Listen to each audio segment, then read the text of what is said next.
कि ये ਜਿਹੜੇ ਬਿਜਲੀ ਸਮਝੌਤਿਆਂ ਨੂੰ ਲੈ ਕੇ ਸਿਆਸਤ ਹੋ ਰਹੀ ਹੈ ਕਿ ਇਹ ਸਮਝੌਤੇ ਰੱਦ ਹੋ ਸਕਦੇ ਨੇ ਜਾਂ ਨਹੀਂ ਹੋ ਸਕਦੇ। ਇੰਡਸਟਰੀ ਨੂੰ 3 ਦਿਨ ਦਾ ਕੱਟ ਲਾਇਆ। ਜੇ ਰੱਦ ਕਰਨੇ ਸੀ ਫਿਰ ਉਦੋਂ ਕਿਉਂ ਨਹੀਂ ਸਟੇਟਮੈਂਟ ਆ ਗਈ? ਉਹ PSPCL ਆਪਣੇ ਤੌਰ ਦੇ ਉੱਤੇ ਇਹ ਸਮਝੌਤਾ ਰੱਦ ਨਹੀਂ ਕਰ ਸਕਦਾ। ਜਿੱਦਾਂ ਸਮਝੌਤਿਆਂ ਦੇ ਵਿੱਚ ਐਗਰੀਮੈਂਟ ਹੋਏ ਨੇ ਕਈ ਸਾਲਾਂ ਦੇ, ਤਾਂ ਜੇਕਰ ਉਸ ਨੂੰ ਪਹਿਲਾਂ ਰੱਦ ਕਰਨਾ ਤਾਂ ਉਹਦੇ ਲਈ ਫਿਰ ਕੀ ਸ਼ਰਤਾਂ ਕੀ ਰਹਿਣੀਆਂ ਚਾਹੀਦੀਆਂ ਉਹਦੀਆਂ? ਦੀਆਂ ਵੀ ਸਮਝੌਤਾ ਕਿਉਂ ਹੋਇਆ ਤੇ ਸਮਝੌਤਾ ਦੇ ਪਿੱਛੇ ਦੀ ਪਿਸ਼ਟਭੂਮੀ ਕੀ ਆ? ਵੀ ਅੱਜ ਦੀ ਡੇਟ ਦੇ ਅੰਦਰ ਜਿੱਥੇ ਪਹਿਲਾਂ ਘਰ ਦੇ ਅੰਦਰ 100 ਵਾਟ ਦਾ ਬੱਲਬ ਚੱਲਦਾ ਸੀ, ਹੁਣ ਉੱਥੇ 6 ਵਾਟ 9 ਵਾਟ ਦੀ LED ਆ ਗਈ ਆ। ਦੂਜੇ ਪਾਸੇ ਗੱਲ ਇਹ ਹੁੰਦੀ ਹੈ ਕਿ ਪ੍ਰਾਈਵੇਟ ਹੱਥਾਂ ਦੇ ਵਿੱਚ ਜਾਣ ਦੇ ਨਾਲ ਬਿਜਲੀ ਮਹਿੰਗੀ ਹੋ ਗਈ। ਵੀ ਸਰਕਾਰ ਜੇ ਉਹਨਾਂ ਪੈਸਾ ਉਸ ਵੇਲੇ ਇਨਵੈਸਟ ਕਰਨ ਦੇ ਯੋਗ ਹੁੰਦੀ ਤੇ ਅੱਜ ਦੀ ਸਥਿਤੀ ਜਿਹੜੀ ਹੈ ਨਾ ਸਮਝੌਤੇ ਕਰਨ ਦੀ ਤੇ ਨਾ ਰੱਦ ਕਰਨ ਦੀ ਤੇ ਨਾ ਲੋਕਾਂ ਦੇ ਕੋਲੋਂ ਮਹਿੰਗੀ ਬਿਜਲੀ ਖਰੀਦਣ ਵਾਲੀ ਸਥਿਤੀ, ਇਹ ਤਿੰਨੋਂ ਸਥਿਤੀਆਂ ਨਾ ਪੈਦਾ।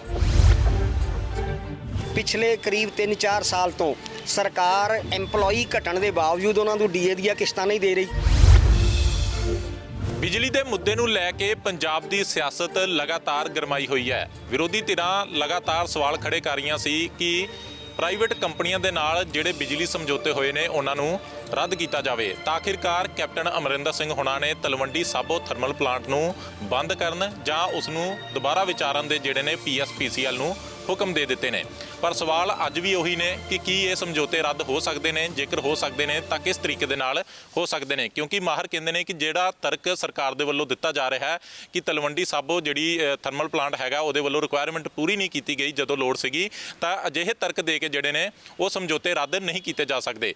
ਤਾਂ ਇਸ ਬਾਰੇ ਗੱਲਬਾਤ ਕਰਨ ਦੇ ਲਈ ਮੇਰੇ ਨਾਲ PSPCL ਦੇ ਸਾਬਕਾ ਅਫਸਰ ਜਸਵੰਤ ਰਾਏ ਜੀ ਮੌਜੂਦ ਹੈਗੇ ਨੇ। ਇਹਨਾਂ ਤੋਂ ਜਾਣਦੇ ਹਾਂ ਕਿਉਂਕਿ ਟੈਕਨੀਕਲ ਗੱਲਾਂ ਇਹ ਬਹੁਤ ਬਖੂਬੀ ਤਰੀਕੇ ਦੇ ਨਾਲ ਸਮਝਦੇ ਨੇ ਕਿ ਇਹ ਤਰੀਕੇ ਨਾਲ ਹੋ ਸਕਦੇ ਸਮਝੌਤੇ ਰੱਦ ਜਾਂ ਨਹੀਂ। ਸਰ, ਸਭ ਤੋਂ ਪਹਿਲਾਂ ਸਵਾਗਤ TV ਪੰਜਾਬ ਤੇ। ਬਹੁਤ ਬਹੁਤ ਸ਼ੁਕਰੀਆ ਜੀ ਤੁਹਾਡਾ ਸਾਰਿਆਂ ਦਾ।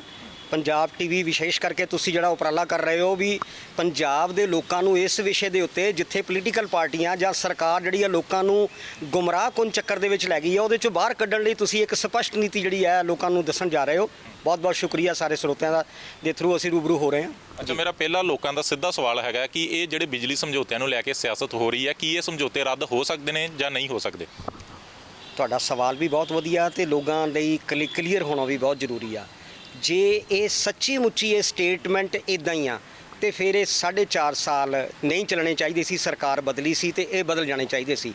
ਸੋ ਇਹ ਸਿਰਫ 4-5 ਮਹੀਨੇ ਜਿਹੜਾ ਸਰਕਾਰ ਦਾ ਸਮਾਂ ਇਫੈਕਟਿਵ ਸਮਾਂ ਰਹਿ ਗਿਆ, ਜਿਸ ਕਰਕੇ ਇਹ ਅੱਜ ਸਟੇਟਮੈਂਟ ਦਾ ਆਉਣਾ ਉਹ ਵੀ ਉਦੋਂ ਜਦੋਂ ਪੀਕ ਜਿਹੜੀ ਹੈਗੀ ਆ ਉਹ ਲਗਭਗ ਖਤਮ ਹੋ ਗਈ ਆ। ਜਿਹੜਾ ਪਿਛਲਾ ਸਮਾਂ ਥੋੜ੍ਹੇ ਦਿਨ ਪਹਿਲਾਂ ਲੰਘ ਕੇ ਗਿਆ ਜਦੋਂ ਲੋਕਾਂ ਨੂੰ ਲਗਾਤਾਰ 3-3 4-4 ਘੰਟੇ ਕੱਟ ਦੇ ਵਿੱਚੋਂ ਗੁਜ਼ਰਨਾ ਪਿਆ। ਆਪਾਂ ਐਗਰੀਕਲਚਰ ਸੈਕਟਰ ਦੇ ਵਿੱਚ ਬਿਜਲੀ ਦੇ ਨਹੀਂ ਸਕੇ। ਇੰਡਸਟਰੀ ਨੂੰ 3-3 ਦਿਨ ਦਾ ਕੱਟ ਲਾਇਆ। ਜੇ ਰੱਦ ਕਰਨੇ ਸੀ ਫਿਰ ਉਦੋਂ ਕਿਉਂ ਨਹੀਂ ਸਟੇਟਮੈਂਟ ਆ ਗਈ? ਇਹ ਸਾਬਤ ਕਰਦੀ ਆ ਵੀ ਇਹ ਹਜੇ ਇਹਦੇ ਤੇ ਬਹੁਤ ਕੁਝ ਜਿਹੜਾ ਲੋਕਾਂ ਨੂੰ ਪਤਾ ਲੱਗਣਾ ਜ਼ਰੂਰੀ ਆ। ਪਰ ਵਾਕਈ ਇਹ ਹੋ ਸਕਦਾ ਇੱਦਾਂ ਦਾ ਮੁਮਕਿਨ ਹੈ ਕਿ ਜਾਂ ਨਾਮੁਮਕਿਨ ਹੈ? ਇਹ ਜਿਹੜੀ ਜਿੱਥੋਂ ਤੱਕ ਆਪਾਂ ਇਹ ਜਿਹੜਾ ਸਮਝੌਤਾ ਆ ਉਸ ਸਮਝੌਤੇ ਦੇ ਅੰਦਰ ਇਹ ਇੱਕ ਮੁਖੀ ਸਮਝੌਤਾ ਆ। ਰੱਦ ਕਰਨ ਵਾਲੀ ਕਲੌਸ ਜਿੱਥੋਂ ਤੱਕ ਆਉਂਦੀ ਆ, ਇੱਕ ਮੁਖੀ ਦਾ ਮਤਲਬ ਵੀ ਜਿਹੜਾ ਮਹਿਕਮਾ ਆ ਜਿਹਨੂੰ ਆਪਾਂ ਅੱਜ ਦੀ ਡੇਟ 'ਚ PSPCL ਕਹਿੰਦੇ ਆ, ਉਹ PSPCL ਆਪਣੇ ਤੌਰ ਦੇ ਉੱਤੇ ਇਹ ਸਮਝੌਤਾ ਰੱਦ ਨਹੀਂ ਕਰ ਸਕਦਾ। ਇਹ ਜੇ ਰੱਦ ਹੋਏਗਾ ਤਾਂ ਜਿਹਦੇ ਨਾਲ ਕੀਤਾ ਗਿਆ ਉਹਦੇ 'ਚ ਕਲੌਜ਼ ਸਮਝੌਤੇ 'ਚ ਇਹ ਆ ਵੀ ਉਹ ਜੇ ਅੱਗੇ ਆਵੇ ਵੀ ਇਹ ਸਮਝੌਤਾ ਰੱਦ ਕਰ ਦਿਓ ਤਾਂ ਹੀ ਰੱਦ ਹੋਏਗਾ।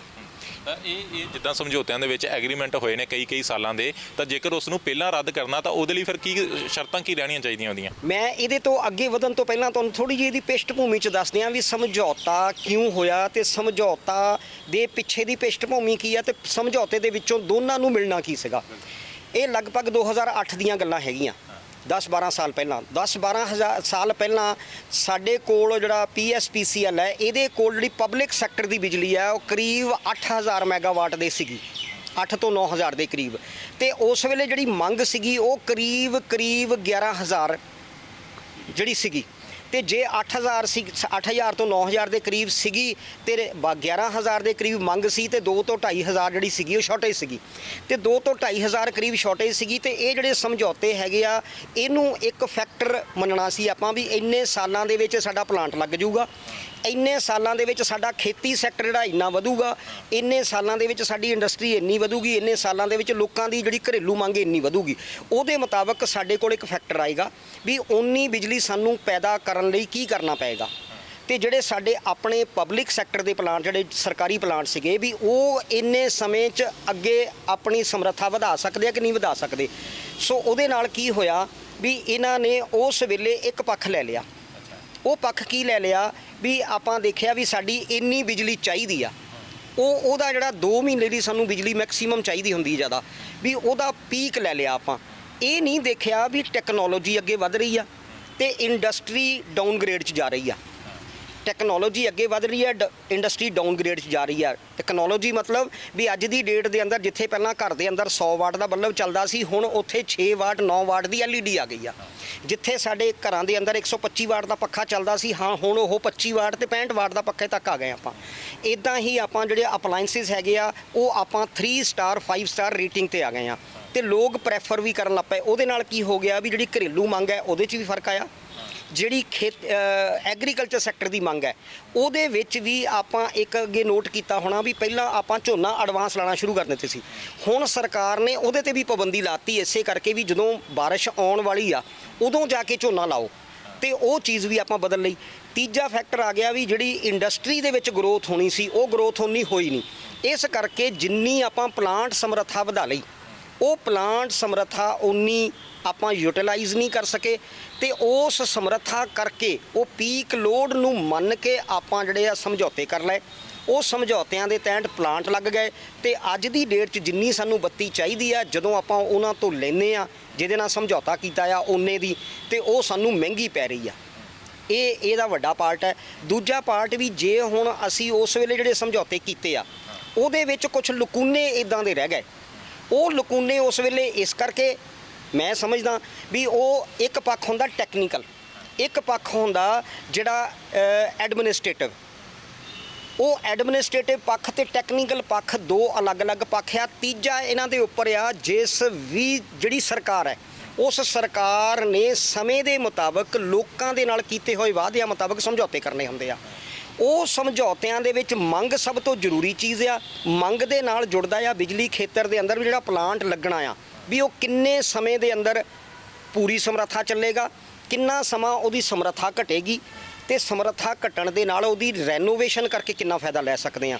ਇਹ ਸਾਰੀਆਂ ਚੀਜ਼ਾਂ ਨੂੰ ਉਸ ਵੇਲੇ ਦੇਖਣਾ ਬਣਦਾ ਸੀਗਾ ਤੇ ਅੱਜ ਉਹ ਚੀਜ਼ਾਂ ਪ੍ਰੈਕਟੀਕਲੀ ਇਹ ਉਸ ਸ਼ੇਪ 'ਚ ਨਾ ਰਹਿਣ ਕਰਕੇ ਉਹ ਜਿਹੜੀ ਤੰਗੀ ਹੈ ਉਹ ਅੱਜ ਆ ਰਹੀ ਹੈ, ਜਿਹਨੂੰ ਆਪਾਂ ਕਹਿ ਰਹੇ ਹਾਂ ਵੀ ਇਹ ਸਮਝੌਤੇ ਰੱਦ ਕੀਤੇ ਜਾਣ। ਤੇ ਸਮਝੌਤੇ ਜਿਹੜੇ ਆ ਉਹ ਕਲੌਜ਼ ਉਹਦੇ ਵਿੱਚ ਨਹੀਂ ਹੈਗੀ ਜਿਹਨੂੰ ਇੱਕ ਤਰਫਾ ਤੁਸੀਂ ਰੱਦ ਕਰ ਸਕੋ। ਜੇ ਇੱਕ ਤਰਫਾ ਰੱਦ ਕਰਨੇ ਆ ਤਾਂ ਜਿਹਨੇ ਪਲਾਂਟ ਲਾਇਆ ਉਹਨੇ, ਜਦੋਂ ਸਮਝੌਤੇ ਦੇ ਅੰਦਰ ਕਲਾਜ਼ ਹੈਗੀ ਵੀ ਜਿੰਨੀ ਦੇਰ ਤੱਕ ਇਹ ਸਮਝੌਤਾ ਰਹੇਗਾ ਉਹ ਆਪਣੀ ਬਿਜਲੀ ਬਾਹਰ ਨਹੀਂ ਵੇਚ ਸਕੇਗਾ। ਜੇ ਉਹ ਬਾਹਰ ਨਹੀਂ ਵੇਚ ਸਕੇਗਾ ਤੇ ਉਹ ਫਿਰ ਬਿਜਲੀ ਨੂੰ ਕਰੇ ਕੀ? ਜੇ ਉਹ ਕਰੇ ਕੀ ਤੇ ਉਹ ਹੁਣ ਉਹੋ ਹੀ ਇਹਨੂੰ ਰੱਦ ਕਰ ਸਕਦਾ ਆ। ਜਿਹਨੇ ਬਿਜਲੀ ਖਰੀਦਣੀ ਆ ਉਹ ਆਪਣੇ ਤੌਰ ਦੇ ਉੱਤੇ ਕਹੇਗਾ ਵੀ ਮੈਨੂੰ ਬਿਜਲੀ ਨਹੀਂ ਚਾਹੀਦੀ, ਤੇ ਫਿਰ ਜਿਹਨੇ ਬਿਜਲੀ ਦੇਣੀ ਆ ਉਹ ਕਹੇਗਾ ਵੀ ਇਹ ਸਮਝੌਤਾ ਰੱਦ ਕਰੋ। ਅਦਰਵਾਈਜ਼ ਸਰਕਾਰ ਜਾਂ ਮਹਿਕਮਾ ਆਪਣੇ ਪੱਧਰ ਦੇ ਉੱਤੇ ਇਹਨੂੰ ਰੱਦ ਕਰਨ ਦੇ ਉੱਤੇ ਉਸੇ ਕਲੌਜ਼ 'ਚ ਜਾ ਸਕਦਾ ਜੇ ਉਹ ਕੰਪਨੀ ਇਹ ਕਵੇ ਵੀ ਲਓ ਜੀ ਮੈਂ ਤਾਂ ਹੁਣ ਬਹੁਤ ਦੇਸ਼ ਭਗਤ ਬਣ ਗਿਆ ਤੇ ਮੇਰੀ ਦੇਸ਼ ਭਗਤੀ ਦੇ ਕਰਕੇ ਤੁਸੀਂ ਰੱਦ ਕਰਨਾ ਤੇ ਕਰ ਲਓ। ਅੱਛਾ, ਇਹਦੇ 'ਚ ਤਾਂ ਦੋ ਚੀਜ਼ਾਂ ਸੀਗੀਆਂ ਨਾ ਮੇਨ, ਜਿੱਦਾਂ ਤੁਸੀਂ ਦੱਸਿਆ ਕਿ ਇੱਕ ਤਾਂ ਬਿਜਲੀ ਦੀ ਮੰਗ ਵਧੀ ਤਾਂ ਉਦੋਂ ਇਹਨਾਂ ਨੂੰ ਸਮਝੌਤੇ ਕਰਨੇ ਪਏ। ਹੁਣ ਦੂਜੇ ਪਾਸੇ ਗੱਲ ਇਹ ਹੁੰਦੀ ਹੈ ਕਿ ਪ੍ਰਾਈਵੇਟ ਹੱਥਾਂ ਦੇ ਵਿੱਚ ਜਾਣ ਦੇ ਨਾਲ ਬਿਜਲੀ ਮਹਿੰਗੀ ਹੋ ਗਈ। ਲੋਕੀ ਬਿਜਲੀ ਮਹਿੰਗੀ ਵੀ ਦੇਈ ਜਾ ਰਹੇ ਆ, ਪਰ ਬਿਜਲੀ ਮਹਿੰਗੀ ਦਾ ਰੇਟ ਦੇਣ ਦੇ ਬਾਵਜੂਦ ਵੀ ਉਹਨਾਂ ਨੂੰ ਬਿਜਲੀ ਪੂਰੀ ਨਹੀਂ ਮਿਲਦੀ ਪਈ। ਕਿੰਨੇ ਕੱਟ ਲੱਗੇ, ਇਹ ਜਿਹੜਾ ਹਵਾਲਾ ਦਿੱਤਾ ਜਾ ਰਿਹਾ ਕਿ ਇਹ ਸਾਡੀ ਸਮਰੱਥਾ ਪੂਰੀ ਨਹੀਂ ਕਰ ਪਾਇਆ ਤਲਵੰਡੀ ਸਾਬੋ ਦਾ ਥਰਮਲ ਪਲਾਂਟ, ਇਸ ਕਰਕੇ ਇਹਨੂੰ ਬੰਦ ਕਰ ਦਿਓ। ਤਾਂ ਵਾਕਈ ਇਹ ਲੱਗਦਾ ਜੈਨੂਇਨ ਹੈ ਰੀਜ਼ਨ ਇਹ? ਇਹਦੇ 'ਚ ਸਰ ਦੇਖੋ, ਸਾਡੇ ਕੋਲ ਨਾ 3 ਤਰ੍ਹਾਂ ਦਾ ਸਿਸਟਮ ਹੈ। ਇੱਕ ਸਿਸਟਮ ਹੈਗਾ ਵੀ ਜਿਹਨੂੰ ਆਪਾਂ ਥੋੜ੍ਹ ਚਿਰੀ ਸਿਸਟਮ ਕਹਿੰਦੇ ਆ, ਵੀ ਸਾਨੂੰ ਥੋੜ੍ਹ ਚਿਰੀ ਸਪਲਾਈ ਚਾਹੀਦੀ ਆ ਜਾਂ ਥੋੜ੍ਹੀ ਸਪਲਾਈ ਚਾਹੀਦੀ ਆ। ਇੱਕ ਤਾਂ ਢੰਗ ਉਹ ਹੈਗਾ। ਇੱਕ ਹੈਗਾ ਵੀ ਆਪਾਂ ਨੂੰ ਲੰਬੇ ਸਮੇਂ ਤੱਕ ਜ਼ਿਆਦਾ ਬਿਜਲੀ ਚਾਹੀਦੀ ਆ। ਤੇ ਇਹਦੇ ਨਾਲ ਇੱਕ ਜੁੜਿਆ ਹੋਇਆ ਵੀ ਜਿਹੜਾ ਪਬਲਿਕ ਸੈਕਟਰ, ਸਰਕਾਰੀ ਖੇਤਰ ਦੇ ਅੰਦਰ ਜਿਹੜੀ ਬਿਜਲੀ ਦੇ ਪਲਾਂਟ ਆ ਤੇ ਜਿਹੜੇ ਪ੍ਰਾਈਵੇਟ ਸੈਕਟਰ ਦੇ ਅੰਦਰ ਬਿਜਲੀ ਦੇ ਪਲਾਂਟ, ਇਹਨਾਂ ਦਾ ਬੈਲੈਂਸ ਰਹਿਣਾ ਵੀ ਜ਼ਰੂਰੀ ਸੀਗਾ। ਇੱਕ ਤਾਂ ਸਰਕਾਰ ਨੇ ਆਪਣੇ ਤੌਰ ਦੇ ਉੱਤੇ ਇਹ ਜਿਹੜਾ ਆ ਸਿਸਟਮ ਉਹਨੂੰ ਡਿਸਟਰਬ ਕਰ ਲਿਆ। ਡਿਸਟਰਬ ਕਰਨ ਦੇ ਨਾਲ ਕੀ ਹੋਇਆ ਵੀ ਸਾਨੂੰ ਪ੍ਰਾਈਵੇਟ ਸੈਕਟਰ 'ਚ ਜਾਣਾ ਪੈ ਗਿਆ। ਸਰਕਾਰ ਦੇ ਕੋਲ ਪੈਸਾ ਨਹੀਂ, ਉਹਨੇ ਇਹ ਕਿਹਾ ਜਦੋਂ ਪੈਸਾ ਨਹੀਂ ਹੈ ਤੇ ਫਿਰ ਕਿਸੇ ਤੋਂ ਜਿਹਦੇ ਤੋਂ ਲਾਉਣਾ ਉਹਦੀਆਂ ਸ਼ਰਤਾਂ ਮੰਨਣੀਆਂ ਪੈਣਗੀਆਂ। ਜਦੋਂ ਤੁਸੀਂ ਉਹਦੀਆਂ ਸ਼ਰਤਾਂ ਮੰਨ ਲਈਆਂ ਤਾਂ ਉੱਥੇ ਤੁਹਾਡੇ ਕੋਲ ਇੱਕੋ ਚੀਜ਼ ਬਕਾਇਆ ਬਚਦੀ ਸੀ ਵੀ ਤੁਸੀਂ ਕਿੰਨੇ ਸਮੇਂ ਵਾਸਤੇ ਇਹ ਤੋਂ ਬੱਤੀ ਖਰੀਦਣੀ ਆ। ਤੇ ਉਸ ਸਮੇਂ ਦੇ ਦੌਰਾਨ ਤੁਸੀਂ ਲੋਕਾਂ ਦੇ ਅੰਦਰ ਜਿਹੜੀ ਨਵੀਂ ਰਿਕੁਆਇਰਮੈਂਟ ਉਹ ਪੈਦਾ ਕਰਨੀ ਸੀ। ਨਵੀਂ ਰਿਕੁਆਇਰਮੈਂਟ ਪੰਜਾਬ ਦੇ ਅੰਦਰ ਨਵੀਂ ਇੰਡਸਟਰੀ ਆ ਜਾਂਦੀ ਤੇ ਬੱਤੀ ਵਰਤ ਲੈਂਦੇ ਆਪਾਂ। ਹੁਣ ਨਵੀਂ ਇੰਡਸਟਰੀ ਆਈ ਨਹੀਂ ਤੇ ਬੱਤੀ ਵਰਤ ਨਹੀਂ ਹੋਈ। ਇਹ ਇੱਕ ਵੱਡਾ ਕਾਰਨ ਹੈ। ਐਗਰੀਕਲਚਰ ਦੇ ਅੰਦਰ ਸਾਡੇ ਕੋਲ 8 ਘੰਟੇ ਜਿਹੜੀ ਬੱਤੀ ਦੇਣ ਦੀ ਪ੍ਰੋਵੀਜ਼ਨ ਆਪਾਂ ਰੱਖੀ ਹੋਈ ਆ, ਉਹ 8 ਘੰਟੇ ਵੀ ਕਿਸਾਨ ਉਦੋਂ ਬੱਤੀ ਵਰਤਦਾ ਆ ਜਦੋਂ ਉਹ ਝੋਨਾ ਲਾਉਂਦਾ ਆ। ਉਹਦੇ ਤੋਂ ਇਲਾਵਾ ਬਾਕੀ ਦੀ ਕਿਸੇ ਵੀ ਫਸਲ ਨੂੰ ਉਹਨੂੰ 8 ਘੰਟੇ ਬੱਤੀ ਨਾ ਵੀ ਮਿਲੇ ਤਾਂ ਵੀ ਉਹਦਾ ਗੁਜ਼ਾਰਾ ਹੋ ਜਾਂਦਾ। ਸਿਰਫ ਇਹ 2 ਮਹੀਨੇ 1.5 ਮਹੀਨੇ ਦਾ ਸਮਾਂ ਜਦੋਂ ਤੱਕ ਬਾਰਿਸ਼ ਨਹੀਂ ਹੁੰਦੀ, ਇਹ 1.5 ਮਹੀਨੇ ਦਾ ਸਮਾਂ 1.5 ਤੋਂ 2 ਮਹੀਨੇ ਚੱਲ ਸਕਦਾ, ਉੱਥੇ ਰਿਕੁਆਇਰਮੈਂਟ ਹੁੰਦੀ ਆ। ਇਹ ਇਹਦਾ ਕਾਰਨ ਬਣ ਗਿਆ। ਹੁਣ ਜਿਹੜੀ ਸਸਤੀ ਤੇ ਮਹਿੰਗੀ ਬਿਜਲੀ, ਜਦੋਂ ਤੁਸੀਂ ਜਿਸ ਪਲਾਂਟ ਦੇ ਨਾਲ ਜਿੰਨਾ ਵੱਡਾ ਸਮਝੌਤਾ ਕਰ ਲਿਆ, ਜਿੰਨੇ ਲੰਬੇ ਸਮੇਂ ਦਾ ਕਰ ਲਿਆ, ਉਹ ਵੱਡਾ ਸਮਝੌਤਾ ਵੱਡੇ ਲੰਬੇ ਸਮੇਂ ਦਾ ਹੋਣ ਕਰਕੇ ਉਹਨੇ ਹੁਣ ਉਸ ਸਮਰੱਥਾ ਦਾ ਪਲਾਂਟ ਲਾ ਲਿਆ ਤੇ ਉਹਨੇ ਤਾਂ ਪੈਸੇ ਲੈਣੇ ਆ ਉਸ ਸਮਝੌਤੇ ਤਹਿਤ। ਉਹ ਕੋਈ ਦੇਸ਼ ਭਗਤ ਹੈ ਨਹੀਂਗਾ। ਦੂਜਾ ਪਾਰਟ ਆ ਗਿਆ ਵੀ ਜੇ ਹੁਣ ਅਸੀਂ ਉਹਦੀ ਬੱਤੀ ਨਹੀਂ ਵਰਤਣੀ ਤੇ ਫਿਰ ਉਹ ਮਹਿੰਗੀ ਪੈਣੀ ਆ। ਇਸ ਕਰਕੇ ਉਹ ਮਹਿੰਗੀ ਪੈ ਰਹੀ ਆ। ਜਦੋਂ ਆਪਾਂ ਘੱਟ ਬਿਜਲੀ ਖਰੀਦਣੀ ਆ ਤੇ ਥੋੜ੍ਹੇ ਸਮੇਂ ਲਈ ਖਰੀਦਣੀ, ਉਦੋਂ ਸਸਤੀ ਪਏਗੀ, ਕਿਉਂਕਿ ਉਦੋਂ ਅਸੀਂ ਕਾਮਨ ਪੂਲ ਦੇ ਵਿੱਚ ਕਿਸੇ ਵੀ ਸਟੇਟ ਤੋਂ ਗ੍ਰਿਡ ਦੇ ਥਰੂ ਖਰੀਦ ਸਕਦੇ ਆ। ਉਹ ਅਸੀਂ ਅੱਜ ਦੀ ਡੇਟ 'ਚ ਸਾਡੇ ਕੋਲ ਭਾਰਤ ਦੇ ਅੰਦਰ ਇਦਾਂ ਦੇ ਸੂਬੇ ਆ ਜਿੱਥੇ ਅੱਜ ਦੀ ਡੇਟ 'ਚ ਮੰਗ ਘੱਟ ਆ, ਉਹ ਬੱਤੀ ਵੱਧ ਬਣ ਰਹੀ ਆ, ਉਹ ਫਿਰ ਸਾਨੂੰ ਸਸਤੀ ਬਿਜਲੀ ਦੇ ਸਕਦੇ ਆ। ਪਰ ਉਹਦੇ ਲਈ ਇੱਕ ਸਮਾਂ ਆ, ਅਸੀਂ ਉਦੋਂ ਲੈ ਸਕਦੇ ਆ। ਉਹ ਹਰ ਸਾਲ ਸਾਨੂੰ ਖਰੀਦਣ ਵਾਲਾ ਪਾਰਟ ਰਹੇਗਾ, ਪਰ ਉਹਦੇ ਨਾਲ ਕੱਲਾ ਆਪਾਂ ਦਿੱਲੀ ਵਰਗੇ ਹਾਲਾਤ ਪੰਜਾਬ ਦੇ ਵਿੱਚ ਨਹੀਂ ਬਣਾ ਸਕਦੇ, ਕਿਉਂਕਿ ਦਿੱਲੀ ਦੀ ਮੰਗ ਤੇ ਪੰਜਾਬ ਦੀ ਮੰਗ ਬਿਲਕੁਲ ਅਲੱਗ ਆ। ਇੱਥੇ ਸਾਡੀ 12 ਤੋਂ 14,000 ਮੈਗਾਵਾਟ ਮੰਗ ਜਿਹੜੀ ਆ ਪੀਕ ਸੀਜ਼ਨ 'ਚ ਆ ਜਾਂਦੀ ਆ। ਇਸ ਵਾਰੀ 14,000 ਪਲੱਸ ਹੋਈ ਆ। ਤੇ ਉੱਥੇ ਜਿਹੜੀ ਮੰਗ ਹੈਗੀ ਆ ਉਹ ਇਹਦੇ ਤੋਂ ਕਿਤੇ ਘੱਟ ਹੈ, ਕਿਉਂਕਿ ਉੱਥੇ ਐਗਰੀਕਲਚਰ ਵੀ ਨਹੀਂ ਹੈ ਤੇ ਉੱਥੇ ਵੱਡੀ ਇੰਡਸਟਰੀ ਇਸ ਲੈਵਲ ਦੀ ਵੀ ਨਹੀਂ ਹੈ। ਹੁਣ ਇਹ ਚੀਜ਼ਾਂ ਨੇ ਇਸ ਸਾਰੇ ਸਿਸਟਮ ਨੂੰ ਇੱਥੇ ਲਿਆ ਕੇ ਖੜੇ ਕਰ ਦਿੱਤਾ ਵੀ ਲੰਬੇ ਸਮੇਂ ਦੇ ਸਮਝੌਤੇ, ਵੱਡੇ ਪਲਾਂਟ ਤੇ ਅਸੀਂ ਆਪਣੀ ਸਮਰੱਥਾ ਜਿਹੜੀ ਆ ਉਹਦੀ ਵਰਤੋਂ ਨਾ ਕਰਨ ਕਰਕੇ ਅੱਜ ਅਸੀਂ ਕੰਪੈਰੀਜ਼ਨ ਕਰ ਰਹੇ ਹਾਂ ਛੋਟੇ ਸਮੇਂ ਦੇ ਘੱਟ ਬਿਜਲੀ ਵਾਲੇ ਸਮਝੌਤਿਆਂ ਦੇ ਨਾਲ ਵੀ ਉਹਦੇ ਰੇਟ। ਤੇ ਜਿਹਦੇ ਲਈ ਜੇ ਇਹ ਸਰਕਾਰ ਜਦੋਂ 4.5 ਸਾਲ ਪਹਿਲਾਂ ਆਈ ਆ, ਜਿਹੜੀ ਸਟੇਟਮੈਂਟ ਅੱਜ ਇਹਨੇ ਦਿੱਤੀ ਆ, ਉਦਣ ਰਿਵਿਊ ਕਮੇਟੀ ਬਣਾ ਕੇ ਤੇ ਇਹਨੂੰ ਰਿਵਿਊ ਕਰ ਲੈਂਦੀ ਤੇ ਹੋ ਸਕਦਾ ਜਿਹੜਾ PSPCL ਹੈ ਉਹ ਵੀ ਬਚਾਅ ਹੋ ਜਾਂਦਾ ਤੇ ਪਬਲਿਕ ਦਾ ਪੈਸਾ ਵੀ ਆਪਾਂ ਨਾ ਮਿਸਯੂਜ਼ ਕਰਦੇ ਤੇ ਨਾ ਹੁੰਦਾ, ਤੇ ਨਾ ਹੀ ਜਿਹੜੇ ਅੱਜ ਆਪਾਂ ਗੱਲਾਂ ਕਰ ਰਹੇ ਆ ਉਹ ਗੱਲਾਂ ਪੈਦਾ ਹੋਣੀਆਂ ਸੀ।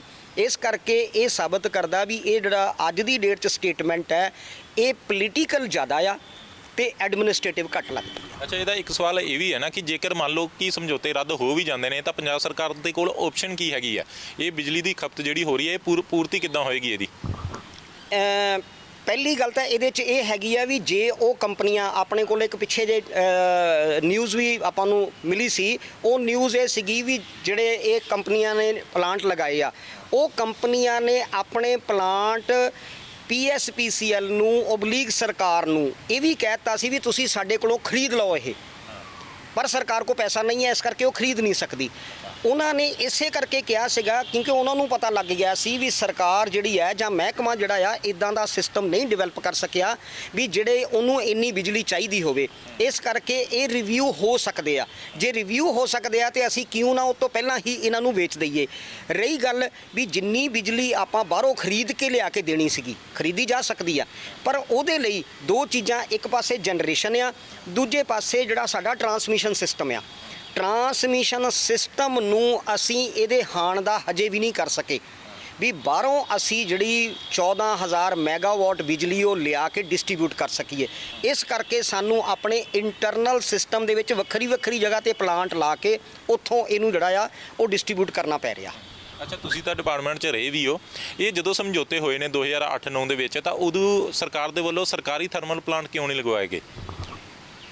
ਫਿਰ ਆਪਾਂ ਉੱਥੇ ਆ ਜਾਂਦੇ ਹਾਂ ਜੀ ਵੀ ਸਰਕਾਰ ਦੇ ਕੋਲ ਸਭ ਤੋਂ ਪਹਿਲਾ ਪਾਰਟ ਸੀਗਾ ਵੀ ਇੰਨਾ ਵੱਡਾ ਪੈਸਾ ਜਿਹੜਾ ਹੈਗਾ ਉਹ ਪੈਸਾ ਨਹੀਂ ਹੈ ਤੇ ਇਸ ਕਰਕੇ ਅਸੀਂ ਜਿਹੜਾ ਪ੍ਰਾਈਵੇਟ ਪਲੇਅਰ ਨੂੰ ਇਨਵਾਈਟ ਕਰਨ ਜਾ ਰਹੇ ਹਾਂ ਔਰ ਉਹ ਸਥਿਤੀ ਦਿਨ ਬਾਅਦ ਦਿਨ ਜਿਹੜੀ ਆ ਉਹ ਬੱਤਰ ਹੋ ਰਹੀ ਆ ਤੇ ਅੱਜ ਦੀ ਸਥਿਤੀ ਇਹ ਬਣੀ ਹੋਈ ਆ ਵੀ ਸਰਕਾਰ ਜੇ ਉਹਨਾਂ ਪੈਸਾ ਉਸ ਵੇਲੇ ਇਨਵੈਸਟ ਕਰਨ ਦੇ ਯੋਗ ਹੁੰਦੀ ਤੇ ਅੱਜ ਦੀ ਸਥਿਤੀ ਜਿਹੜੀ ਹੈ ਨਾ ਸਮਝੌਤੇ ਕਰਨ ਦੀ ਤੇ ਨਾ ਰੱਦ ਕਰਨ ਦੀ ਤੇ ਨਾ ਲੋਕਾਂ ਦੇ ਕੋਲੋਂ ਮਹਿੰਗੀ ਬਿਜਲੀ ਖਰੀਦਣ ਵਾਲੀ ਸਥਿਤੀ, ਇਹ ਤਿੰਨੋਂ ਸਥਿਤੀਆਂ ਨਾ ਪੈਦਾ ਹੁੰਦੀਆਂ। ਅੱਛਾ, ਜਿੰਨਾ ਪੈਸਾ ਹੁਣ ਤੱਕ ਦੇਤਾ ਪ੍ਰਾਈਵੇਟ ਕੰਪਨੀਆਂ ਨੂੰ, ਇਸ ਤੋਂ ਵੀ ਜ਼ਿਆਦਾ ਲੱਗਣਾ ਸੀਗਾ ਜੇ ਆਪਣੇ ਸਰਕਾਰੀ ਥਰਮਲ ਪਲਾਂਟ ਬਣਾਏ ਜਾਂਦੇ ਤਾਂ। ਇਸ ਤੋਂ ਕਿਤੇ ਘੱਟ ਲੱਗਣਾ ਸੀ ਕਿਉਂਕਿ ਮਹਿਕਮੇ ਦੇ ਅੰਦਰ ਐਕਸਪਰਟਾਈਜ਼ ਵਾਲੇ ਲੋਕ ਪਹਿਲਾਂ ਹੀ ਅਵੇਲੇਬਲ ਸੀਗੇ, ਕਿਉਂਕਿ ਅਸੀਂ Ropar thermal plant, Bathinda thermal plant, PSPCL ਦੇ ਇੰਜੀਨੀਅਰਸ ਨੇ ਤੇ ਸਰਕਾਰ ਦੇ NTPC ਨੇ ਮਤਲਬ ਉਸ ਲੈਵਲ ਦੇ ਥਰਮਲ ਪਲਾਂਟ ਇੰਸਟਾਲ ਕਰ ਚੁੱਕਿਆ, ਐਸਟੈਬਲਿਸ਼ ਕਰ ਚੁੱਕਿਆ ਵੀ ਜਿਨ੍ਹਾਂ ਨੇ ਵਰਲਡ ਲੈਵਲ ਦੇ ਜਿਹੜੇ ਪੈਰਾਮੀਟਰ ਹੈ ਉਹ ਪੂਰੇ ਕੀਤੇ ਆ। ਮੈਂ ਤੁਹਾਡੀ ਜਾਣਕਾਰੀ ਵਾਸਤੇ ਦੱਸ ਦਿਆਂ ਕਿ ਰੋਪੜ ਥਰਮਲ ਪਲਾਂਟ ਇੱਕ ਐਸਾ ਥਰਮਲ ਪਲਾਂਟ ਹੈ ਜਿਹਨੇ ਪੂਰੇ ਭਾਰਤ ਦੇ ਅੰਦਰ ਉਹ ਕੀਰਤੀਮਾਨ ਸਥਾਪਿਤ ਕੀਤੇ ਆ ਜਿਹੜੇ ਕੀਰਤੀਮਾਨ ਵਰਲਡ ਲੈਵਲ ਦੇ ਆਪਾਂ ਮੇਨਟੇਨ ਕਰ ਸਕਦੇ ਹਾਂ। ਸੋ ਅੱਜ ਦੀ ਡੇਟ 'ਚ ਵੀ ਜਿਹੜੇ ਪ੍ਰਾਈਵੇਟ ਪਲੇਅਰ ਆਏ ਆ ਉਹ ਪ੍ਰਾਈਵੇਟ ਪਲੇਅਰ ਵੀ ਹਜੇ ਤੱਕ ਉਸ ਲੈਵਲ ਨੂੰ ਨਹੀਂ ਟੱਚ ਕਰ ਸਕੇ। ਇਸ ਕਰਕੇ ਜਦੋਂ ਅਸੀਂ ਆਪਣੇ ਜਿਹੜਾ ਸੋਰਸਿਸ ਆ ਉਹਦੇ ਤੋਂ ਕਰਦੇ ਤੇ ਇਸ 'ਤੇ ਘੱਟ ਪੈਸੇ ਖਰਚ ਹੋਣੇ ਸੀਗੇ, ਨੰਬਰ 1। ਨੰਬਰ 2, ਅੱਜ ਦੀ ਜਿਹੜੀ ਬਿਜਲੀ ਹੈਗੀ ਆ ਉਹ ਵੀ ਆਪਾਂ ਸਸਤੀ ਪੈਣੀ ਸੀ। ਨੰਬਰ 3, ਆਪਾਂ ਪੰਜਾਬ ਦੇ ਅੰਦਰ ਲੋਕਾਂ ਨੂੰ ਵਧੀਆ ਜਿਹੜਾ ਆ ਨੌਕਰੀ ਵਾਲਾ ਪਾਰਟ ਉਹ ਵੀ ਦੇ ਸਕਦੇ ਸੀ। ਪਰ ਕੰਡੀਸ਼ਨ ਫਿਰ ਉੱਥੇ ਆਉਂਦੀ ਹੈ ਵੀ ਜਿੰਨੇ ਪੈਸੇ ਲੱਗਣੇ ਸੀ ਸਰਕਾਰ ਦੇ ਕੋਲ ਉਨੇ ਇਨਵੈਸਟ ਕਰਨ ਵਾਲੀ ਸਥਿਤੀ ਉਸ ਵੇਲੇ ਨਹੀਂ ਹੋ ਰਹੀ ਸੀ। ਬਾਕੀ ਜੇ ਇੰਨੇ ਪੈਸੇ ਲੱਗਦੇ ਤਾਂ ਹੁਣ ਜੇ ਪ੍ਰਾਈਵੇਟ ਕੰਪਨੀਆਂ ਨਾਲ ਸਮਝੌਤੇ ਰੱਦ ਹੋਣਗੇ ਤਾਂ ਹਵਾਲਾ ਤਰਕ ਉਹ ਵੀ ਦੇਣਗੇ ਕਿ ਜਿੰਨਾ ਸਾਡਾ ਇੱਥੇ ਖਰਚਾ ਆਇਆ ਕਰੋੜਾਂ ਰੁਪਏ ਉਹਨਾਂ ਨੇ ਥਰਮਲ ਪਲਾਂਟ ਲਗਾਉਣ ਦੇ ਲਗਾਏ ਹੋਣਗੇ, ਤਾਂ ਫਿਰ ਜੇ ਰੱਦ ਹੁੰਦੇ ਨੇ ਤਾਂ ਪੰਜਾਬ ਸਰਕਾਰ ਨੂੰ ਪੈਸਾ ਵੀ ਦੇਣਾ ਪੈ ਸਕਦਾ। ਫਿਰ ਇਹਦੇ 'ਚ ਸਰ ਪੈਸੇ ਦੇਣ ਤੋਂ ਵੱਡੀ ਜਿਹੜੀ ਗੱਲ ਹੈਗੀ ਆ ਵੀ ਅੱਜ ਦੀ ਡੇਟ ਦੇ ਅੰਦਰ ਜਦੋਂ ਭਾਰਤ ਦੇ ਪੂਰੇ ਨਕਸ਼ੇ ਨੂੰ ਆਪਾਂ ਦੇਖਦੇ ਹਾਂ ਤਾਂ ਪ੍ਰਾਈਵੇਟ ਸੈਕਟਰ ਤੇ ਆਪਣੀ ਬਿਜਲੀ ਉਹਦਾ ਜਿਹੜਾ ਗੈਪ ਐਡਾ ਵੱਡਾ ਆ ਵੀ ਸਰਕਾਰ ਆਪਣੇ ਪੱਧਰ ਦੇ ਉੱਤੇ ਸਸਤੀ ਬਿਜਲੀ ਮੁਹੱਈਆ ਕਰਾਉਣ ਦੀ ਸਥਿਤੀ 'ਚ ਨਹੀਂ ਹੈਗੀ, ਕਿਉਂਕਿ ਸਰਕਾਰੀ ਤੇ ਪ੍ਰਾਈਵੇਟ ਇਹਦੇ ਵਿਚਕਾਰ ਜਿਹੜਾ ਬੈਲੈਂਸ ਸੀਗਾ ਇਹ ਬੈਲੈਂਸ ਡਿਸਟਰਬ ਹੋ ਚੁੱਕਿਆ ਆ। ਬਹੁਤ ਸਾਰੇ ਥਰਮਲ ਪਲਾਂਟ ਜਾਂ ਦੂਸਰੇ ਜਿਹੜੀ ਰੀਨਿਊਏਬਲ એનર્ਜੀ ਦੇ ਪਲਾਂਟ ਇਦਾਂ ਦੇ ਲੱਗੇ ਹੈਗੇ ਆ ਜਿਨ੍ਹਾਂ ਦੇ ਵੱਖਰੇ ਵੱਖਰੇ ਰੇਟ ਆ, ਜਿਹੜੇ ਰੇਟ ਲਗਭਗ ₹2.75 ਤੋਂ ਚੱਲ ਕੇ ਤੇ ₹14 ਯੂਨਿਟ ਤੱਕ ਦੇ ਜਿਹੜੇ ਸਮਝੌਤੇ ਸਾਈਨ ਹੋ ਚੁੱਕੇ ਹੋ ਆ। ਉਹ ਸਮਝੌਤੇ ਵੱਖਰੇ ਵੱਖਰੇ ਸਮੇਂ ਦੇ ਉੱਤੇ ਵੱਖਰੇ ਵੱਖਰੇ ਢੰਗ ਤਰੀਕੇ ਨਾਲ ਹੋਏ ਆ।